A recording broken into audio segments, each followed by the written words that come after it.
আসসালামু আলাইকুম। প্রেগনেন্ট অবস্থায় সহবাস করা যাবে কিনা চলুন জেনে নিই। প্রেগনেন্ট অবস্থায় সহবাস করা যাবে, কারণ এই সময় জরায়ুতে শিশু ইমিউনিটি ফ্লুইড এবং শক্তিশালী পেশি দ্বারা সুরক্ষিত থাকে। এছাড়া সার্ভিক্স বা জরায়ুর মুখ একটি শ্লেষ্মা প্লাগ, যেটাকে মিউকাস প্লাগ বলা হয়, এটি দ্বারা বন্ধ থাকে, যা সংক্রমণ থেকে রক্ষা করে। তবে হ্যাঁ, কিছু ক্ষেত্রে সহবাস থেকে বিরত থাকা উচিত। চলুন জেনে নিই। ১. ভ্যাজাইনা বা যোনিপথে রক্ত বা তরল নির্গমন হইলে সহবাস করা যাবে না। ২. পেটে ব্যথা বা ক্র্যাম্পিং হলে সহবাস করা যাবে না। ৩.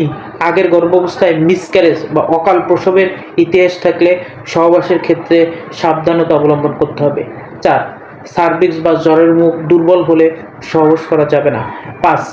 যদি আপনার স্ত্রীর প্লাসেন্টা জ্বরের মুখকে আংশিক বা সম্পূর্ণ ঢেকে রাখে, যেটাকে প্লাসেন্টা প্রিভিয়া বলে, অথবা প্লাসেন্টা বা ফুল জ্বরের নিচের দিকে থাকে, তাহলে সহবাস করা যাবে না। তবে সবচেয়ে গুরুত্বের ব্যাপার হলো প্রেগনেন্ট অবস্থায় সহবাস করার জন্য উভয় পক্ষের জন্য আরামদায়ক পজিশন খুঁজে বের করে নেওয়া উত্তম। ধন্যবাদ।